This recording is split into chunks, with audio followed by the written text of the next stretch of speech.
దేవుడా, నా పెళ్లిలో మా నాన్న కూడా ఉండాలని కోరుకుంటున్నా.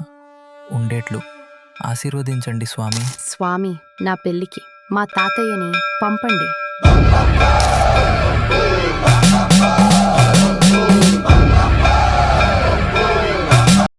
బుచ్చయ్య ఇంకా సత్తయ్య, మీ కుమారుని ఇంకా మనవరాలి పెళ్లిలో మీరు ఉండాలని కోరుకుంటున్నారు. మీకు పూజా ఫలం దక్కింది. వెళ్ళిరండి.